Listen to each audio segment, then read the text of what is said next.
Kekuatan orang dalam. Kekuatan orang dalam. Kekuatan orang dalam. Yeah. Bismillahirrahmanirrahim. Assalamualaikum warahmatullahi wabarakatuh. Podcast kali ini saya akan mengundang sosok yang sangat berjasa bagi hidup saya, pengganti dari ibu saya. Siapakah dia? Inilah dia, Pok Nani. Tepuk tangan.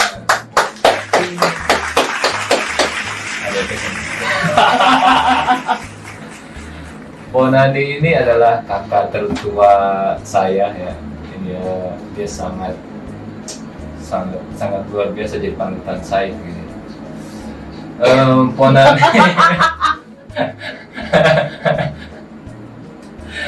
Aduh, saya grogi kali ini karena podcast pertama saya dengan seseorang yang sangat berilmu. Ilmunya dari tingkat dunia sampai akhirat. Gimana kakakku kabarnya? Alhamdulillah, luar biasa. Alhamdulillah. Berkah. Ini pertemuan saya yang ke berapa kali ya sama kakak ini? Seumur hidup. Ya, kakak ini adalah kakak tertua saya ya, dari 7 bersaudara ya. Saya yang paling terakhir nih, ibarat dari bahasa tahu mas saya bontotnya. Ini kalau anak tertua sebutannya apa? Kalau dari Betawi. Sulung. Ya, anak sulung. Pembarat.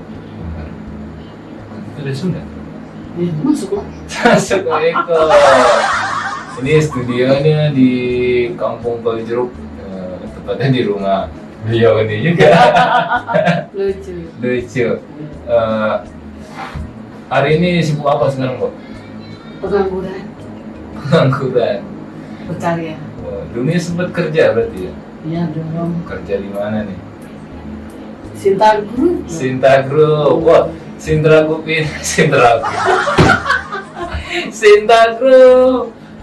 Sinta Group ini dulu saya juga kerja di situ, tapi beda PT ya. Kalau saya kan di Sulindapin, kalau di Ponani di mana? Sulindapin di depan, saling berhadapan sih. Ada 3 PT di situ. Oh, udah lama di situ ya? 27 tahun. 27 tahun. Itu cukup lama ya. Cukup tua, saudara. Cukup tua ya. Melalang buahnya di PT di situ ya. Kukira dulu masih kecil itu foto-foto album itu kirain teh empok kuliah, ternyata kerja di PT Sulindapin ya. Udah lihat? Yes. Iya. Gimana rasa-rasa di Sulindapin awal-awal kerja? Nangis Kenapa itu? karena seumur hidup itu dari kecil itu kan nggak pernah kemana-mana ya. Introvert gitu. Bukan, maksudnya kegiatannya hanya belajar. Tiba-tiba masuk dunia kerja langsung kena shift malam. Langsung shift malam, jadi, satu dulu. Enggak, itu habis training 1 minggu langsung masuk shift malam. Nangis lah. Kaget. Di PT itu nangis, terus berdoa. Ya Allah, kapan paginya? Terus lagi teriak dia, "Ma, nggak enak kerja. Kerja tuh nggak enak malam-malam di pabrik, Ma. Pengen berhenti." Itu posisi masih training. Udah masuk sih. Tapi kok pas training itu pagi. Jadi rasanya gimana ya? Masuk shift malam itu orang yang nggak pernah tidur berlawanan dari kebiasaan. Jadi karena shift malam itu kerjanya malam hari, karena biasanya coba tidur normal malam, tiba-tiba mata seperti kalong. Kalau dia bilang tuh kalong. Iya. Jadi rasanya terpisah dari emak itu rasanya gimana itu, mah nggak enak nyari duit. Itu ceritanya awal. Sangat ini ya, Iya. dramatis sekali. Tidak dramatis juga, walaupun bukan termasuk jajaran orang kaya, tetapi Tidurnya teratur. Oh iya. Dalam perlindungan emak dan bapak. Jadi walaupun nggak kaya, jadi ketika menikmati kerja pertama masuk shift malam rasanya kayak menderita gitu. Ya, baru pertama kali terjun di dunia apa? Kerja. Jadi sedih mah, nggak enak nyari duit. Malam-malam di pabrik. Tahun berapa itu? Wow. 92. Oh 92, saya belum lahir. Pemirsa, bayangkan. Saya lahir tahun 97. Ya, Nah, itu di kata ya. Aslinya sudah kayak gitu ya. Ya lanjut. Nah, ada pertanyaan lain. Iya. Jadi kerjanya di awal itu sangat kagak nyaman. Tapi selang Tidak, kalau untuk kerjaan alhamdulillah nyaman. termasuk nyaman. Dan menurut Empo nih, kerjaan alhamdulillah Nyaman. termasuk nyaman. Dan menurut Empo nih, cuma di Sinta Group kerja yang paling nyaman. Oh, iya. Emang benar sih. Kerja paling nyaman di mana ketika saya ngambil sengaja masa cuti untuk nyari kerja di tempat lain. Ternyata ketika melihat situasi di kerja tempat lain, ternyata Masya Allah disiplinnya Lebih parah ya. sampai kita sholat pun luar Diwaktuin biasa. ya? Bukan hanya itu, nggak sekelas kepala ruku pun bisa teriak memaki ininya harus sampai target. Sedangkan di Sinta Group itu kita kerja memang tanggung jawab sendiri, jadi tidak atasan melihat atau tidak ya kita kerja aja. Berarti satu mesin satu orang. Nah, itu di awal pabrik, jadi kecepatan mesin masih sangat pelan, Berarti masih satu gedung. masih satu gedung. Tetapi ketika memasuki kerja lebih dari 15 tahun mulailah kerjaan sudah kecepatannya nyaris sama dengan Perusahaan pabrik lain. lain. Jadi awal-awal kerja sih mesinnya masih pelan karena awal-awal pabrik ya. Masih beradaptasi. Tapi tetap dibandingkan perusahaan lain, Sinta Group lebih nyaman. Iya. Tidak akan melupakan betapa Sinta Group, melalui Sinta Group Allah memberikan jalan untuk kita bisa mengais rezeki yang halal, membuat ini Jihan Saiful Anwar bisa sekolah, alhamdulillah, membiayai adik kakaknya kuliah juga. Jadi walaupun diakhiri dramatis pahitnya tutup, tetapi sejarah tidak mungkin terlupa di hatiku.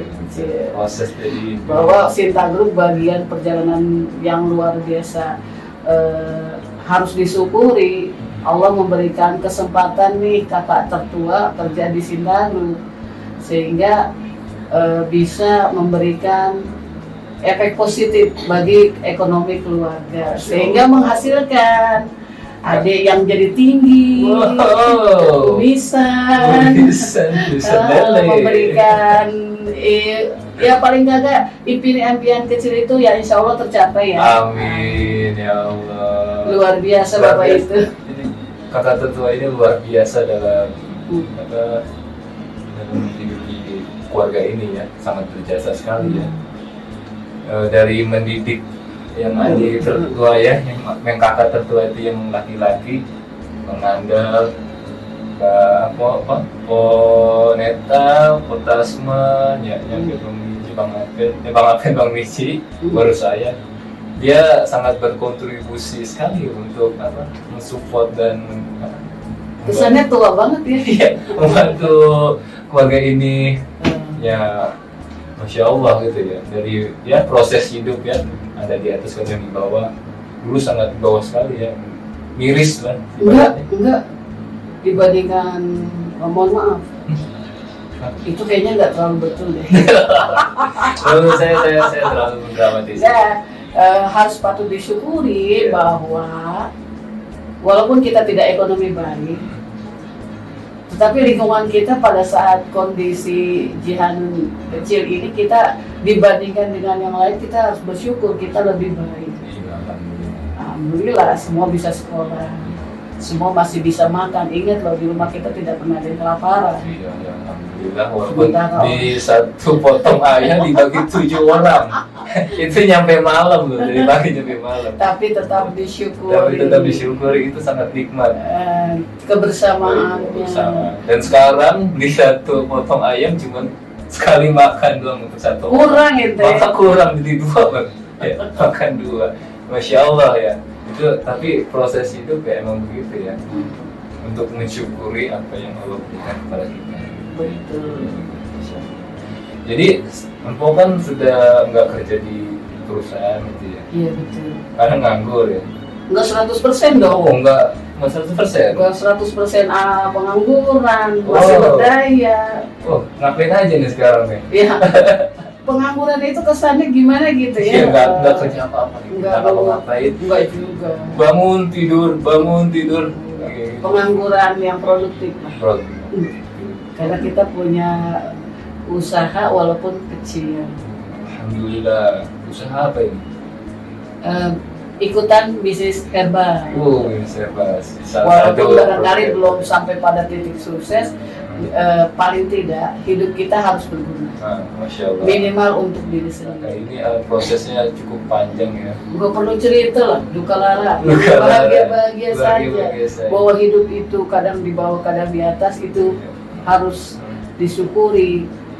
Tidak semua harus diberi kabar kepada dunia bahwa saya menderita. Masya Allah. Yang ada adalah masa-masa lalu itu dijadikan cermin bahwa kita harus bahagia dunia akhirat. Itu bagus sekali. Luar biasa. Ini karena dia berbicara seperti ini karena terbiasa dengan masa dulunya, yaitu dengan sepuh serikat. Dulu dia adalah ketua serikat. Diminum Pak, diminum. Iya, minum dulu. Saya lupa namanya, udah tutup aja. dulu ini Mpok ini adalah ketua serikat 2 kali berturut-turut ya. Apa Bang? 3 kali berturut-turut ya di perusahaan yang ini karena lancar begini karena proses dari itu. Oh tidak. Dan sebelumnya Proses ya kan? sebelumnya. Ya, Proses sebelumnya. Mpok ini adalah seorang pengajar ngaji. Sampai sekarang disebut sebagai ustazah. Enggak. Iya. Ustazah itu kelasnya kalau Kelas. untuk orang pesantren. Pesantren. Ustazah itu untuk orang-orang yang memang secara ilmu itu sudah masuk tataran, mungkin kalau bahasa untuk laki-laki ustadz ya atau sekitarnya. Tapi kalau panggil ustazah rasanya terlalu tinggi. Terlalu berat. Untuk kadar keilmuan yang masih di bawah banget gitu. Iya, ibu ini sangat rendah sekali. Bukan rendah, emang agak rendah. Tapi sekarang kan ibu masih ini kan, Mpok masih mengajar ngaji juga. Masih. Ya, alhamdulillah. Cuma kan kalau dibilang ustazah kayaknya belum layak dan kayaknya nggak akan pantas. Karena yang disebut ustazah tadi itu kriterianya orang-orang yang memang harus berilmu banyak. Sedangkan kita kan hanya mengajarkan apa yang kita bisa seperti alif lurus, alif lempeng, bak bengkok gitu kan, bak titik 1 di bawah. Jadi cuma itu. Jadi yang disebut ustazah itu untuk yang tadi dikemukakan bahwa harus Ada proses pendidikan semacam di pesantren yang lama, ilmunya banyak, bahasa Arabnya bagus, hadisnya banyak yang hafal atau ngerti, kemudian hafalan Qurannya harus bagus. Tapi menuntut ilmu nggak harus jauh gitu. Tetap Tapi kan di masyarakat kita bisa belajar ilmu-ilmu dalam. tapi tetap kalau untuk yang disebut sebagai ustazah, sepengetahuan lo ya, itu orang-orang yang memang harus melalui pendidikan yang memang keagamaan yang cukup baik. Sehingga ketika ini dipertanyakan atau dia merasa ini ilmunya apa ya bahasa enaknya itu, kelengkapan ilmunya, paling pertama memang dasar ilmu agamanya harus lebih. Kemudian kalau untuk kelengkapannya ilmu umumnya baru. Tapi kalau disebut ustazah, paling tidak ilmu dasarnya, Qurannya, tafsirnya, atau segala hal sorok gitu-gitunya ya pinter. Sedangkan kakakmu ini kan biasa banget, bahkan nyaris minus gitu loh pemirsa. Suka merendah ya. Memang nggak bisa beneran. Beliau inilah yang mengajar saya ngaji awal. Dulu saya ini pernah ngaji di salah satu musola di kampung ini. Ya, kapok beberapa hari itu karena gurunya terlalu galak. Sampai disabet. Badan gede, tapi dari dulu kan saya cengeng banget, dan sekarang juga sama sih cengeng. ya kasus itu bikin saya paling sedih. Kenapa? Boleh cerita? Boleh. Sedihnya kenapa? Masya Allah, ini adik semua udah bisa baca Quran. Ini yang bungsu belum. Bagaimana caranya, wahai Allah, ini si bungsu ini jangan sampai dia satu-satunya yang belum, jangan sampai nggak bisa. Kita ada kebiasaan yang harus ditekankan bahwa sebelum masuk jenjang pendidikan berikutnya tuh udah harus bisa baca Quran. Apa yang mau dipegang, ilmu berikutnya, apa yang akan dikejar. Sedangkan ilmu dasar agamanya saja untuk baca Quran nggak bisa. Makanya waktu itu terus berdoa pada Allah bagaimana caranya sementara saya kan bekerja, jadi bagaimana caranya dengan kenasib ini tetap bisa ini menghantarkan ini bisa lah untuk tarak baca dulu gitu.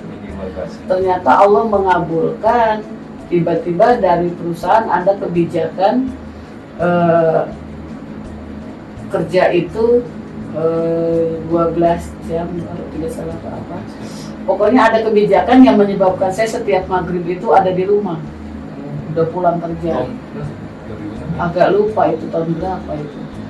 Yang menyebabkan saya bisa, lupa saya kejadian apa, tapi yang jelas waktu itu perusahaan memberi kerja itu pulang setiap hari itu sebelum maghrib.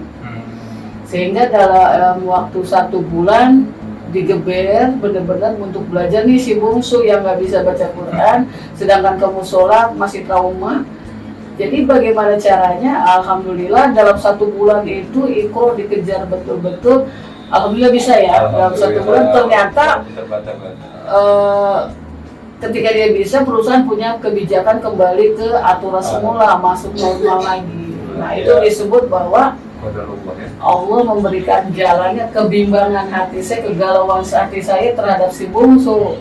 Saya nggak terlalu bersedih kalau dia nggak bisa yang lain, tapi kalau Quran tidak bisa, waduh, beban berat buat orang tua.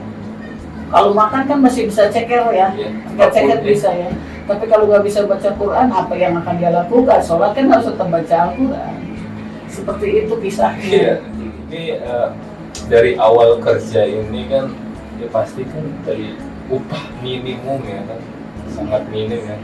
Lo terakhir yang sebelum bangkrut itu kan lumayan ya, UMR UMR Bekasi ya, 41-an.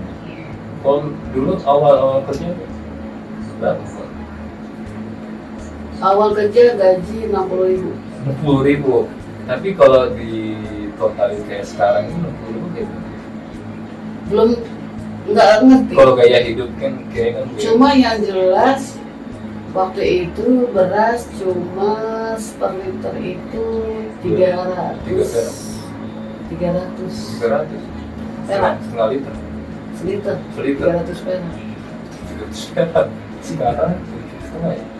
8.000. 8.000. Nah, tergantung berasnya gitu ya.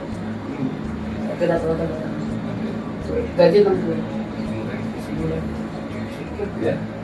Berkah. Masya Allah, berkah. Kemudian berapa bulan kemudian gaji naik jadi 81.000. Kemudian ada lemburan 25.000 zaman dulu.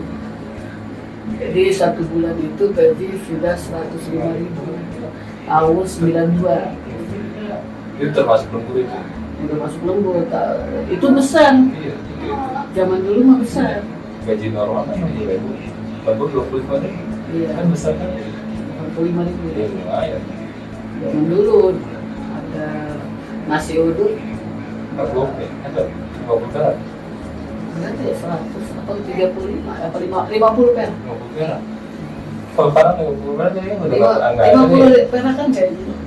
Yang udah nggak ada. 50 rupiah. Iya, sekarang nggak ada dong. Tapi kan harganya itu masih murah. Nggak ingat tapi yang jelas waktu itu gaji segitu. Yang lainnya itu apa beras masih harga 300 perak atau berapa? 300 rupiah ya. Kalau nggak pakai perak. Terakhir gaji itu UMK itu 41. Jauh ya? 41 juga. 41. Dari 38 sampai 41. Ya kan, kalau saya kan berarti dari kan jaraknya jauh tuh dari gaji pertama 60.000, terakhir kerja gaji 41 apa UMK 41. Walaupun ada tunjangan lain ya. orang dengan dia. Kalau yang dulu. Itu kok masih training ya. Jadi kalau dari awal training sampai Gaji sudah segitu. Nggak ada kontrak. Nggak ada kontrak. Dulu tuh nggak ada kontrak. Iya. Jadi masa training 6 bulan langsung angkat. Kontrak. Kalau sekarang itu hobi perusahaan Oh iya. kontrak. Ah. Nah, kalau dulu nggak ada. Training 6 bulan langsung karyawan tetap. Dulu mah cuma modal KTP doang ya, apa gimana? Enggak. Itu bener-bener dari temen-temen gue katanya cuma Enggak. Kamu gimana sini? Walaupun kita miskin itu, tidak miskin, mohon maaf. Enggak kayak gitu. Tetap. Beda. Tetap. Karena kan walaupun susah kita punya pendidikan untuk di kampung ya termasuk layak. Jadi tetap melamar pakai ijazah, tetap dites, dan uniknya mungkin saya nggak tahu di perusahaan seperti apa pada saat itu yang sampai sekarang berkesan. Mudah-mudahan Allah selalu menyayangi beliau yang tes saya waktu itu. Mudah-mudahan selalu dalam perlindungan Allah Subhanahu Wa Taala. Jadi itu ada namanya yang tes saya waktu itu Pak Nano Sumarno. Nano Sumarno. Udah nonton Pak Nano Sumarno. Pak Nano Sumarno itu ngetesnya itu yang menurut saya sih nggak masuk pikiran, nggak mungkin dites begitu. Beliau itu berkata, Neng, sebutkan dasar perintah puasa Ramadan. Pertanyaannya enggak Secara orang yang rajin ikut pengajian, saya tidak mungkin tidak bisa menjawab dong. Itu kalau pertanyaan interview. Iya, interview ditanya itu. Berkesan, makanya sampai sekarang ingat karena beliau itu bertanya itu. Terang dong, waktu itu masih rajin ngaji. Al-Baqarah Pak, waktu pas 83. Sebutin Neng, gitu kan. Dia nyebutnya Neng. Ya ayyuhalladzina amanu kutiba alaikumusiyam kama kutiba alal ladzina min qablikum la'allakum tattaqun. Bagus Neng ya. Cukup kalau agamanya bagus, kerja bagus. Jadi pedoman ya. Jadi saya nggak tahu di perusahaannya seperti apa, tapi waktu tes interview beliau bertanya itu. Hanya itu aja. Sama ada pertanyaan mengenai ukuran matematika itu tetap ada, cuman yang bikin kaget itu pertanyaan pertama itu. Tes matematika tetap ada, cuma maksudnya kaget aja kok ditanya kayak kita ngaji ya, gitu. Ditanyanya kok pertanyaan hukumnya puasa di Quran tuh ayat berapa? Mungkin Pak Nano Sumarno ini berpikiran bahwa berada mudah-mudahan senantiasa dapat perlindungan. Mungkin pertanyaan itu mungkin maksudnya dengan orang yang mau kerja ini kalau dia agamanya kuat pasti dia akan jujur dan ikhlas dalam bekerja gitu. Enggak kayak ngolong kayak kan zaman itu kan apa-apa diambil bawa pulang, apa-apa diambil pulang. Enggak juga. Semua. tapi ada kayak gitu. Karena waktunya cukup singkat karena memang karena awal-awal mungkin nanti kita akan mengundang Bu Nani lagi. No. Saya akan terlatih dengan pertanyaannya menjadi host dari pembawa acara. Mungkin suatu saat saya akan menggantikan Anda.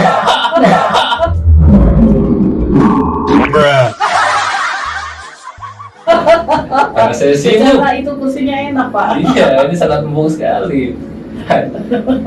Dari bos Tas lagi. Ya benar. Oke. Ya ada yang mau disampaikan kakak Untuk untuk pemirsa yang ada di manapun berada di langit dan bumi. Allahumma sholli ala Muhammad. Yang perlu disampaikan bahwa kalau berdasarkan tadi yang ditanyakan kisah hidup, sebetulnya semua perjalanan hidup manusia sama saja. Artinya ada kadang derita, kadang ada kesulitan, kadang ada bahagia. Tapi bagaimana caranya kita menyikapi, harus senantiasa bersyukur bahwa setelah badai ada pelangi. Itu harus diyakini bahwa Allah tidak akan pernah meninggalkan kita selama-lamanya. Allah katakan sayang kita. Jangan meninggalkan Allah dalam setiap perjalanan, karena setiap langkah kita pasti Allah ada selalu. Untuk adikku yang baru menikah, adik-adikku yang baru menikah, mudah-mudahan rumah tangganya samawa, mawaddah warahmah, sakinah juga, bahwa dengan biasa mensyukuri nikmat yang ada, bahwa hidup itu ada tahapan untuk pencapaian. Jadi tidak mungkin kita dalam satu langkah langsung punya rumah, langsung bahagia, bahwa hidup itu harus berproses. Iya, harus berproses. Jadi untuk mencapai titik yang kita harapkan, bersabar, saling mengingatkan, saling menguatkan bahwa untuk mencapai tujuan kita harus bersabar. Jangan terjebak hutang. Ya, karena kita sangat menyenangkan. Iya, dan senantiasa bersyukur terhadap nikmat Allah yang kita terima. Karena kalau kita bersyukur, insya Allah kita tidak akan mengkufuri nikmat yang kita terima, ya.